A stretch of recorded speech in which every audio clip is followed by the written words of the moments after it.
अल्हम्दुलिल्लाह वकफ़ा वस्सलातु वस्सलामु अला अशरफिल अंबिया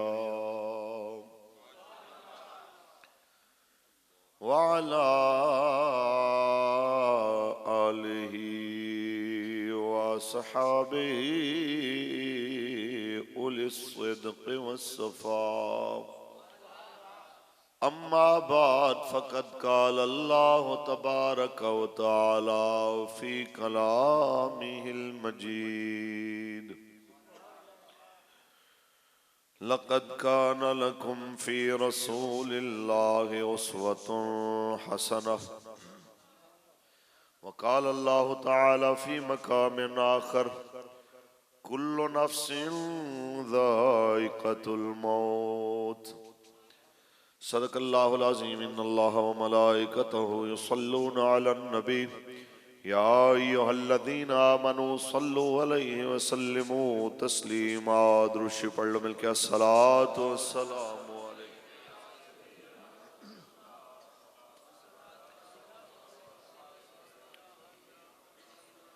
मिलके पढ़ लीजिए अस्सलातु वस्सलामु अलैका या शफ़ीअल मुज़निबीन व अला आलिका व अस्हाबिका या ख़ातमन नबीय्यीन।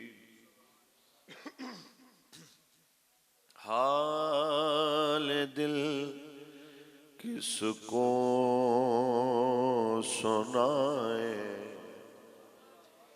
आपके होते हुए हाल दिल किसको सुनाए आप हाल दिल किसे को सुनाए आपके होते हुए क्यों किसी के दर पे जाए आप मिलके पढ़ लीजिए क्यों किसी के दर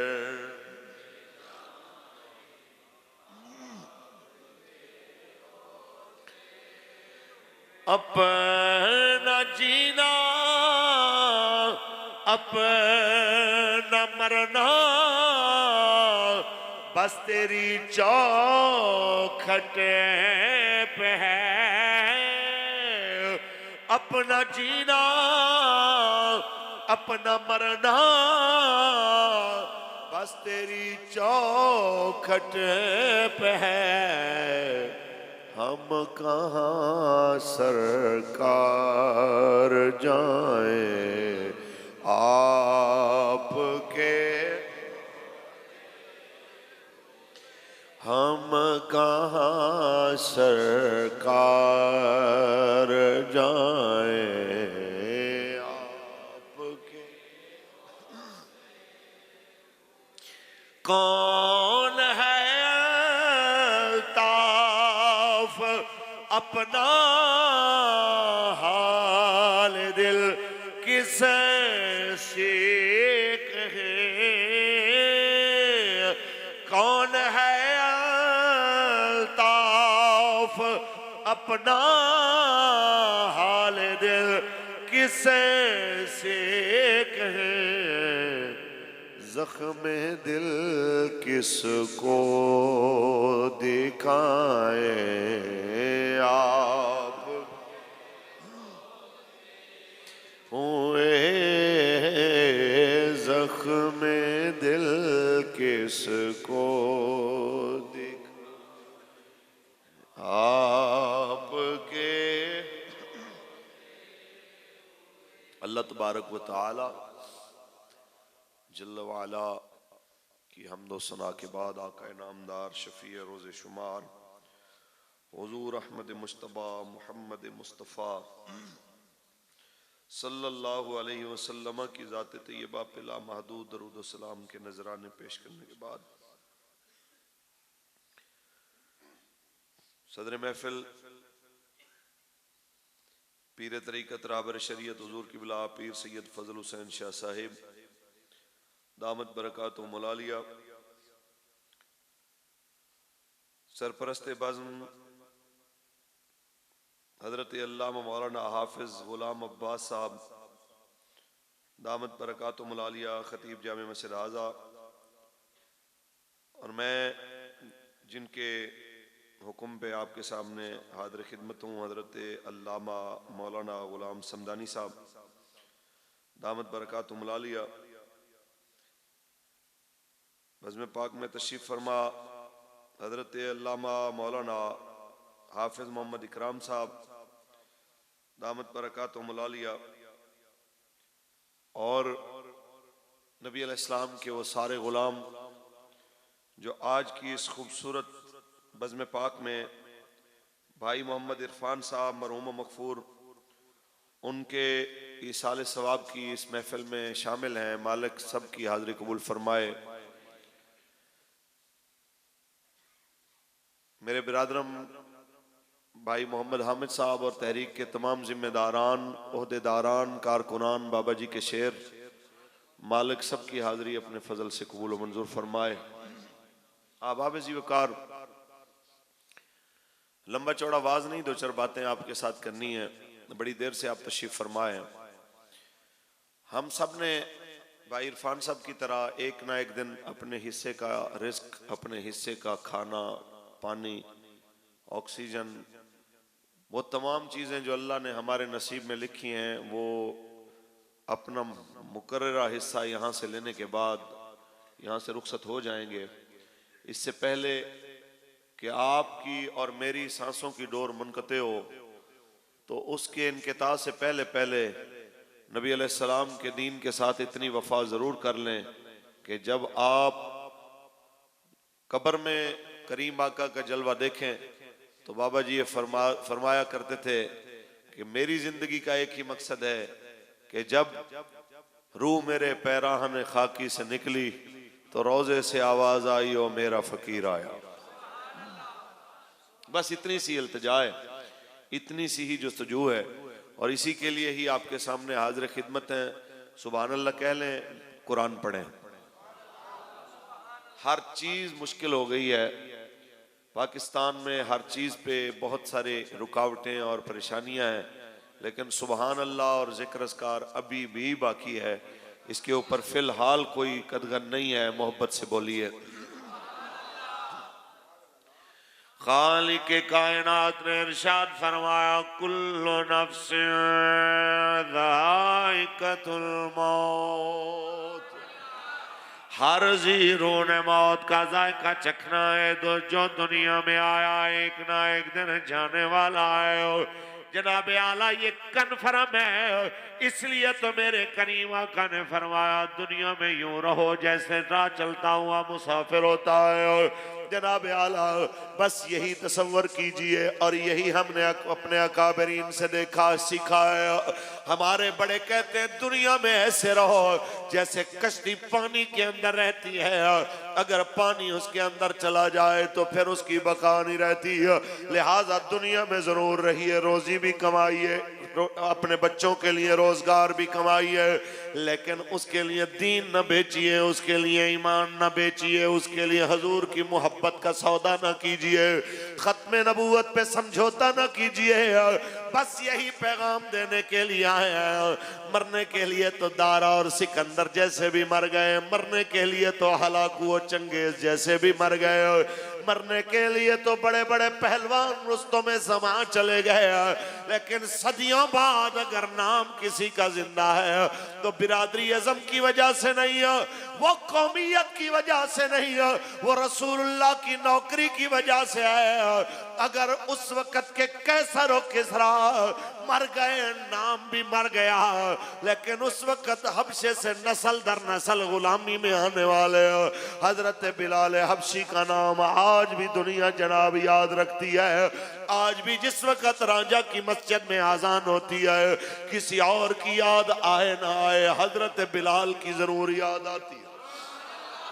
बस यही बात कहना चाहते हैं, नाम याद रहेंगे रसूलुल्लाह की वफा की वजह से, नाम याद रहेंगे नबी की गुलामी की वजह से, नाम याद रहेंगे हजरत बीबी सुमैया के किरदार की वजह से कि एक जनाब आला खातून कनीज है जनाब, उसका शौहर भी गुलामी की जिंदगी गुजार रहा है, उसका बच्चा भी तकलीफ में वक्त गुजार रहा है। हजरत अम्मार इब्न यासिर की माँ, जिसको अल्लाह ने यह एजाज बख्शा कि इस्लाम के लिए सबसे पहले शहादत पाने वाली खातून, आज मैं और आप उनका नाम ले रहे हैं। क्यों कि जब इस्लाम पे मुश्किल वक्त आया तो उन्होंने जनाब इस्तिकामत के साथ, दीन के साथ खड़ी रही। अभी वो वक्त नहीं आया हमारे ऊपर जैसा वक्त सहाबा व अहले बैत अतहार ने देखा है। तसव्वुर कीजिए, एक सफेद बालों वाली माई साहबा के जनाब आला बालों में हाथ डाल के अल्लाह है अबू जहल और उसका लश्कर मारते हुए मक्के के चौक के अंदर। हाँ माई कलमा छोड़ेगी कि नहीं? वो कहती है मैं मर सकती हूँ, मैं दुनिया छोड़ सकती हूँ, नबी रहमत का दीन नहीं छोड़ सकती है। उन्होंने क्या किया, माई साहबा की इस टांग में रस्सा बांधा, इधर एक ऊंट से बांध दिया, फिर दूसरी टांग में रस्सा बांधा, इधर एक और ऊंट से बांध दिया। फिर अबू जहल ने हाथ में नेजा पकड़ा, हाँ माई कलमा छोड़ेगी कि नहीं? वो कहती है फिर क्या करोगे अगर दीन न छोड़ा? कहा मैं ऊँटों को दौड़ा दूंगा मुखालिफ सिमत में, वो तुम्हें चीर के दो टुकड़े कर देंगे। तो माई साहबा कहने लगी दो नहीं 2 लाख टुकड़े करो, खुदा की कसम इस जुबान से नारे फिर भी रसूलुल्लाह के ही लगेंगे, कलमा फिर भी नबी पाक का पढ़ा जाएगा। जे सोना मेरे दुख विच राजी, असी सुख ना तो वारे, दुख कबूल मोहम्मद बख्शा, ते राजी रहना प्यारे। यहां दीन के खिलाफ हमले पे हमले हो रहे हैं, बकवास पे बकवास हो रही है, कोई बंदा बात करने को तैयार नहीं। वो जी मेरी नौकरी का मसला है, वो जी ये मसला है, वो जी फलाना मसला है। सारे मसले एक तरफ, रसूलुल्लाह के दीन की शान सबसे ऊंची है। आप अंदाजा लगाएं, आलम कुफ्र के टुकड़ों पे पलने वाले पाकिस्तान के अंदर बड़े बड़े कुर्सियों पे बैठे हुए वो तमाम लोग, जब दीन के खिलाफ बात होती है तो उस वक्त ये बिल्कुल गूंगे शैतान बन जाते, और जब मुसलमान के ऊपर जुल्म होता है उस वक्त जनाब आला इनकी जुबान खुलती नहीं है। हाँ, जिस वक्त मुसलमान पे एतराज आ रहा हो फिर इनकी 100 गज लंबी जुबानें हो जाती। आप अभी ये कल की बात है, इछरा वाकये के ऊपर जनाब मीडिया चीख रहा है, वो जी देखें जनाब ये मजहबी जुनूनियों ने ये कर दिया, ना औरत को थप्पड़ लगा, ना कोई डंडा लगा, ना कोई पत्थर लगा। पाकिस्तान का लिबरल कुत्ते की तरह भौंक रहा है और मैं इस पे हैरान हूं। कोई रत्ती बराबर कोई शर्म होती है, कोई हया होती है? हमारे आर्मी चीफ साहब भी उसके सर पे हाथ फेर रहे हैं, चीफ जस्टिस साहब भी उसकी बातें कर रहे हैं, आईजी साहब भी बातें कर रहे हैं, मीडिया उसको मां बना के जनाब दुनिया के सामने पेश कर रहा है। सऊदियों के बारे में तो वो कमर जलालवी ने कहा था कि पढ़ता हूं तो कहती है ये खालिक की किताब है, मिस्ल यहूदी के सऊदी भी अजाब। अरे उस कौम के बारे में कमर क्या लिखे, काबे की कमाई से जो पीते हैं शराब, कि वो शाही मेहमान बना के उसको दावत दे रहे हैं। बंदा पूछे गजा के अंदर जंग लड़ने वाले उन हमास के बड़ों को तो शाही मेहमान बना के आपने नहीं बुलाया, खालिद मिशाल को और इस्माइल हनिया को तो आपने शाही मेहमान बना के दावत नहीं दी, और जो वहां पे कट गए, जिनके बाजू, जिनकी आंखें, जिनकी टांगे नहीं रही, वो लाख से ज्यादा जख्मी गजा के अंदर जो पड़े हुए हैं, उनको तो आपने अपने अस्पतालों में दावत नहीं दी, और जनाब इसने गजा फतह कर लिया है कि जनाब इसको आपने शाही मेहमान बना लिया। कोई शर्म है या होती? और मैं इस पे हैरान हूं कि मुफ्ती तारिक मसूद जैसे जाहिल, ताहिर अशरफी जैसे टुन लोग जो कि हर जनाब आने वाली हुकूमत की चापलूसी के लिए तैयार होते हैं, वो इस्लाम की नुमाइंदगी कर रहे हैं और वो माजरत खाना अंदाज में बैठे हुए हैं। बात वही है जो बाबा जी ने इरशाद फरमाई थी, कोई माजरत नहीं है, ये इब्तदा है जो इन्होंने की है, और अगर इसके ऊपर मुसलमान रद्द अमल ना देते तो आने वाली 8 मार्च को ये इससे ज्यादा पाकीज़ा कलिमात लिख के जनाब ये इस तरह जुलूस निकाले जाते। जो मुसलमानों का हक बनता था मैं उसकी बिल्कुल तायीद करता हूं, उन्होंने बिल्कुल ठीक किया। ये कोई बात नहीं है। आप बैठे हैं, बैठ के जनाब फैसले करेंगे कि जनाब दीन क्या है और क्या नहीं है। ये हमें आईजी साहब बताएंगे, ये आर्मी चीफ साहब बताएंगे, ये चीफ जस्टिस साहब बताएंगे। दीन वही है जो मोहम्मद अरबी ने बताया। अदब ही नहीं है तो आप में दीन रहेगा कैसे? मुझे आप बताएं, आज सदियों बाद हम काबे शरीफ की तरफ पांव करके नहीं सोते, काबे शरीफ की तरफ मुंह करके थूकते नहीं है। ये क्या है? अदब है। जब सहाबा से किसी ने कहा था कि आप बताएं कि क्या तुम्हारा नबी सब कुछ बताता है, उन्होंने कहा हाँ जी सब कुछ बताता है, तो उसने बतौर तंज कहा क्या तुम्हें वॉशरूम जाने का तरीका भी तुम्हारे नबी बताते हैं? तो उन्होंने कहा हाँ, हमारे आका ने यह भी बताया है कि न काबे की तरफ मुंह करके बैठना है, न काबे की तरफ पीठ करके बैठना। जब आपके अंदर अदब ही नहीं है, आपको क्या पता कि जनाब इसकी अगली मंजिल क्या है। बहरहाल हम इतना कहना चाहते हैं कि मुसलमानों आंखें खोलें, वक्त है आंखें खोलने का। नौकरी, जान, जिंदगी, माल एक ना एक दिन खत्म होने वाला है। मेरे करीम आका ने इरशाद फरमाया जो कुछ करना है फरागत में कीजिए, जिंदगी में कीजिए, सेहत में कीजिए। ये नहीं कि जब बंदा मरने लगे तो फिर कहे इतना उसको दे देना, इतना उसको दे देना, इतना उसको दे देना। फरमाया ये तो फिर उनको मिल ही जाएगा। तो मैं ये कहना चाहता हूं कि जब हम मरेंगे तो ये सारा कुछ इधर ही रह जाएगा। कम से कम जब तक जिंदा हैं को दीन की गैरत की बात तो करें यार। बेगैरती की क्या जिंदगी है? बेगैरत बंदे की कोई वैल्यू नहीं। मियां मोहम्मद बख्श फरमाते हैं बेगैरत नी यारी कोलो संग कुत्ते दा चंगा,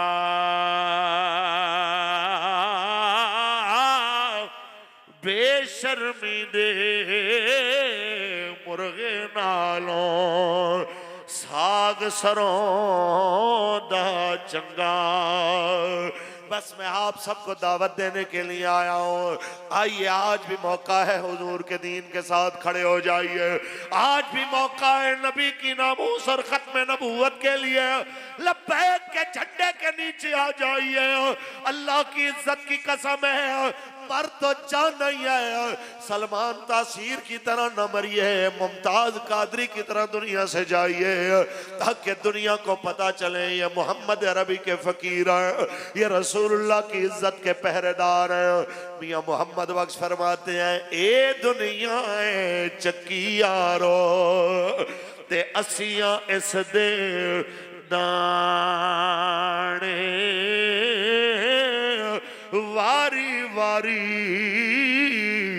पिसना सब ने ते की राजे की राणे। मर तो जाना ही है, क्यों ना हुजूर के नाम लग के जाए, हुजूर के नाम लग के जाए। हजरत जनाब साद बिन अबी वक्कास और हजरत जनाब अब्दुल्ला बिन जहश ओहद का वो वाकया मैं अक्सर बयान करता हूँ कि जिस वक्त हजरत साद बिन अबी वक्कास कहने लगे मुझे मेरा यार हजरत अब्दुल्ला बिन जहश कहने लगा जंग का मैदान है यार, आओ दुआई कर ले, कबूलियत की घड़ियां हैं। तो कहने लगे मैं सवारी से उतरा, मुझे एक तरफ ले गया, कहने लगा हो सकता है जो मैं मांगना चाहूं वो आप मांग ना सके, जो आप मांगना चाहें वो मैं ना मांग सकूं। आए पहले आप दुआ करें, मैं अंदर से दिल से आपके लिए आमीन बोलूंगा, फिर मैं दुआ करूंगा, फिर आपने आमीन बोलनी है। हजरत साद कहते हैं मैंने कहा ठीक है, फिर मैंने दुआ शुरू की। हजरत साद दुआ करते हैं या अल्लाह आज मेरा किसी तगड़े काफिर से मुकाबला हो, किसी बहादुर काफिर से मुकाबला हो और लड़ते लड़ते जनाब आला मैं उसको मारूं और मैं फाते बन के मदीने जाऊं। ये मैं उन लोगों के लिए कह रहा हूं जो कहते हैं जी असी थे माड़े हैं, गांव में हम कमजोर हैं, सारे ताकतवर और बदमाश तो फलानी पार्टी में। यही तो मजा आता है सहाबी ने, यही तो दुआ मांगी। ये नहीं कहा कि या अल्लाह को मरियल या दुश्मन दे, बल्कि ये दुआ की कि या अल्लाह को तगड़ा दुश्मन, कोई पावरफुल दुश्मन दे कि मैं उसके साथ लड़ूं और फिर मैं उसको शिकस्त दूं, उसको शिकस्त दे के मैं उसकी गर्दन उतारूं, फिर मैं उसका जनाब सामान हर्ब, उसका जनाब उसकी जिरा, उसकी तलवार, उसका सामान हर्ब में साथ ले लूं। हत्ता कि मदीने जाऊं सामान हर्ब के साथ जिंदा, दूसरे लफ्जों में गाजी बन के जाऊं। जब मैंने दुआ मांगी तो हजरत अब्दुल्ला बिन जाश कहते हैं आमीन। अब दुआ हो गई। कहने लगे अब मेरे यार ने दुआ की। ये साथ तज़किरा करते करते हजरत साद कहते हैं अब सोचता हूं मेरी दुआ से मेरे यार की दुआ अच्छी थी। तो किसी ने पूछा उन्होंने क्या दुआ की? कहने लगे मेरे यार ने दुआ की, या अल्लाह आज मेरा भी किसी तगड़े काफिर से मुकाबला हो, किसी बहादुर दुश्मन से मुकाबला हो, फिर लड़ते लड़ते वो मेरी गर्दन उतार दे, मेरी गर्दन काट दे, मुझे शहीद कर दे। फिर चुप न करे, सवारी से उतर आए, उतर के मेरी नाक काट दे, फिर मेरी आंखें निकाल दे, फिर मेरे कान काट दे, फिर मेरे हाथों पैरों की उंगलियां काटे। या अल्लाह मैं कियामत के दिन जब कब्र से आऊं, जब मैं हिसाब देने के लिए आऊं, तब मेरी आंखें ना हो, मेरे कान ना हो, मेरे हाथों पैरों की उंगलियां ना हो। या अल्लाह मैं हिसाब देने के लिए जब तेरे पास आऊं तो तू मुझसे पूछे मेरे बंदे तेरी आंख किधर रह गई, तेरे नाक किधर रह गया, तेरे कान किधर रह गए, तेरे हाथों पैरों की उंगलियां किधर रह गई। तो या अल्लाह मैं कहूं मेरा नाक आंख कान सब कुछ तूने अता किया था। जो दे फी का वफी रसूल का मैं तेरे लिए दे आया, तेरे नबी के लिए दे आया। जब मैं कहूं मैंने नाक कटाया तेरे लिए, जब मैं कहूं मैंने कान कटाए तेरे लिए। या अल्लाह तू पूरी दुनिया के सामने मेरी गवाही देना कि मेरा बंदा सच कह रहा है, मेरा बंदा सच कह रहा है। तौहीद तो ये है कि खुदा हश्र में कह दे ये बंदा दो आलम से खफा मेरे लिए है, ये बंदा दो आलम से खफा मेरे लिए है।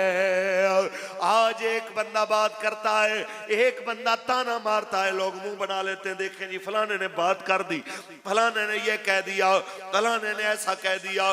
आशिक का इश्क यही तो पता चलता है, वो ताने सुन के इश्क घटता नहीं, इश्क बढ़ जाता। जेकर यार दे नाम दा मिले ताना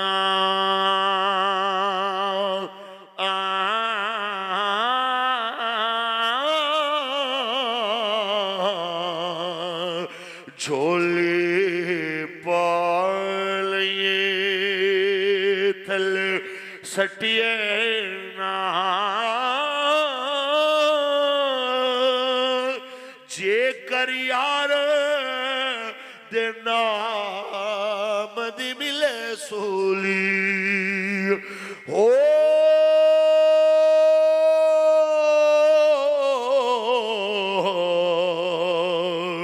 झूठा लिए पिछा हटे ना।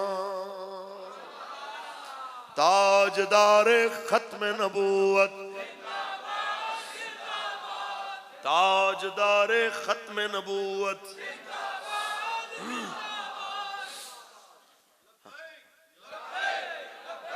या रसूल अल्लाह लब्बैक,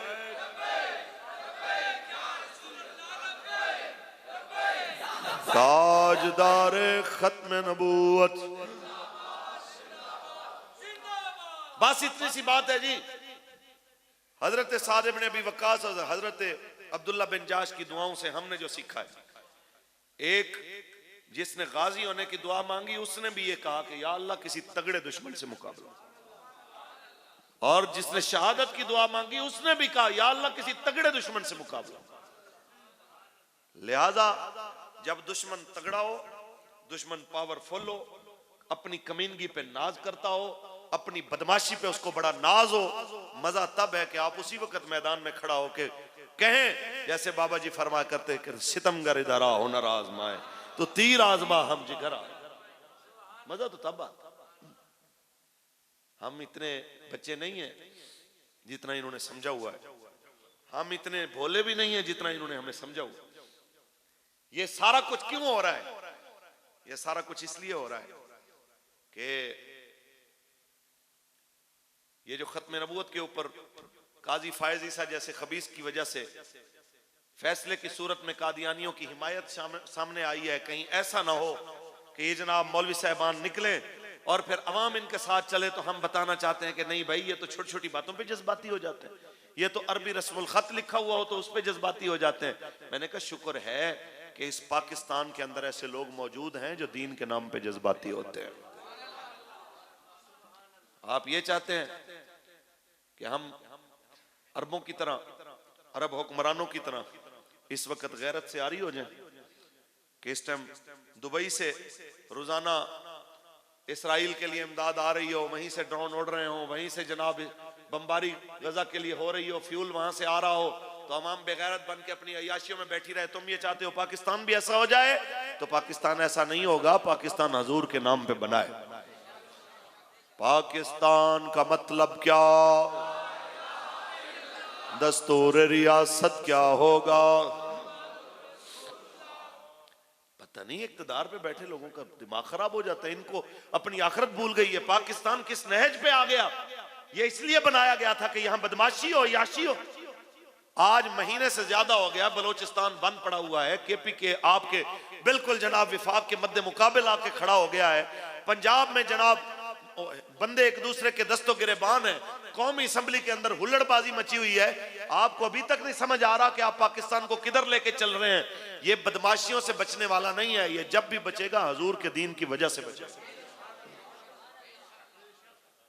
और मैं ईमानदारी से कहना चाहता हूं, अभी से आपकी जिम्मेदारी है, आप तैयारी करें, हजूर के दीन के लिए लोगों को दावत दें, दावत दें।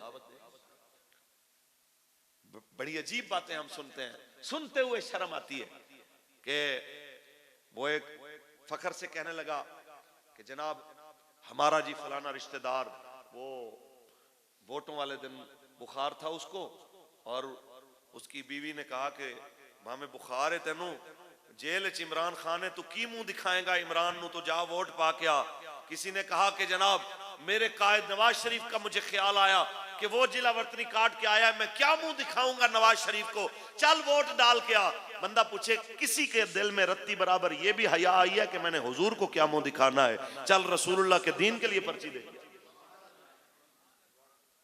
आप जरदारी के नाम पे, बिलावल के नाम पे, नवाज शरीफ के नाम पे, इमरान के नाम पे कौम इकट्ठी हो और इस्लाम के नाम पे इकट्ठी ना हो, इससे बड़ी क्या बदबख्ती होगी, इससे बड़ी बदनसीबी क्या होगी। याद रखिए, ये सारे बशमूल हमारे, ये सारे किसी ने भी नहीं रहना, मेरे नबी के दीन ने क़यामत तक रहना है। ये सारे सियासी, ये सारे जनाब इनकी जमातें, इनके जनाब नाम निहाद करते धरते ये सब चले जाएंगे। मेरे मुस्तफ़ा का दीन का झंडा क़यामत तक रहने वाला है, ये ज़हन में रखिए। और बचत भी उसी के साथ है कि आप हुजूर के दीन के साथ वाबस्ता हो जाए। आप अगर बचना चाहते हैं, अल्लाह के गजब से बचने का एक ही तरीका है कि रसूलुल्लाह के दामन से वाबस्ता हो जाए। हुजूर के दामन को छोड़ के आपको दुनिया की कोई खुशी नहीं मिल सकती। और मैं अपने बुजुर्गों को कहूंगा, सफेद दाढ़ी वाले बुजुर्गों को, कि अपनी जिंदगी के जो बचे हुए दिन है ये हुजूर के दीन को तख्त पे लाने के लिए गुजारी है। लोगों को नबी की नामूस के लिए, हुजूर की खत्म नबूवत के लिए, पाकिस्तान में सूदी निजाम के खात्मे के लिए, नबी अलैहिस्सलाम के निजाम की सरबुलंदी के लिए कोशिश कीजिए। अल्लाह की कसम है कफारा तब भी होगा कि आप हुजूर के दीन के लिए खड़े होंगे। और मैं अपने बच्चों को, जवानों को कहना चाहता हूं, मेरे शहजादों एक बात याद रखना कि कलमा हमने किसी सियासी का नहीं पढ़ा, कि जरदारी नवाज इमरान का नहीं पढ़ा, कलमा हमने मुस्तफ़ा करीम का पढ़ा हुआ, कलमा हमने नबियों के सुल्तान का पढ़ा। लिहाजा हम इस मिंबर पे बैठने वाले सबकी जिम्मेदारी है कि वो जहां पे हो हुजूर के दीन की बात गैरत से करे। उसको मैक्सिमम यही धमकी मिलेगी, चले दोबारा हमारी महफिल में ना आना। मैंने कहा कोई बात नहीं यारा, हमारा काम है, फकीर का काम है सदा देना, मुअज्जिन का काम है अजान देना, हमारा काम है इतनी के हम अजान दें, गांव पूरा नमाज पढ़े ना पढ़े ये हमारी ड्यूटी। मुअज्जिन करते ही यही है, इमाम का काम ही यही है। अजान हम देते रहेंगे, किसी को अच्छी लगे किसी को बुरी लगे, कोई कहे कि हमारे कानों में जनाब चुभन होती है, तब भी हमें इससे गर्ज नहीं, अजान हम देते रहे। आगे कौम की मर्जी है कि कौम किधर खड़ी है। हाँ, इन बच्चों पे, इन जवानों पे तवज्जो दीजिए और इन्हें बताइए मेरे शहजादों, जवानी वही खूबसूरत है जो हजूर की नौकरी में गुजरे। और माँ बाप को कहना चाहता हूँ, अपनी औलाद को रसूलुल्लाह का वफादार बनाओ। जो औलाद नबी की वफादार नहीं, वो अपने बाप की कभी वफादार नहीं हो सकती। जो औलाद हजूर की इज्जत और अजमत के लिए नहीं निकल सकती, वो कभी अम्मा अब्बे की अदब के लिए भी नहीं निकल सकती। लिहाजा आप चाहते हैं अगर कि हमारी वैल्यूज हमारी औलाद के सामने बढ़ी रहे, उसका तरीका एक है कि आप रसूलुल्लाह की इज्जत के लिए, हजूर की नामूस के लिए हमेशा मैदान अमल में रहे। बस यही हमारी गुजारिश। भाई इरफान साहब, अल्लाह ताला उनके दर्जात को बुलंद फरमाए। जी, मैं ऐसे तमाम हुजूर के गुलामों के लिए जो हमारे साथ वाबस्ता थे, हमारे साथ क्या बाबा जी के मिशन के साथ वाबस्ता थे, उन तमाम लोगों को खिराज तहसीन पेश करता हूं कि साहब वो अपनी जिम्मेदारियां निभा गए, वो अपनी ड्यूटी लब्बैक या रसूलुल्लाह कहते हुए दुनिया से अपनी ड्यूटी पूरी कर गए। वो ताजदार खत्म नबूवत जिंदाबाद के नारे लगाते हुए दुनिया से रुखसत हो गए।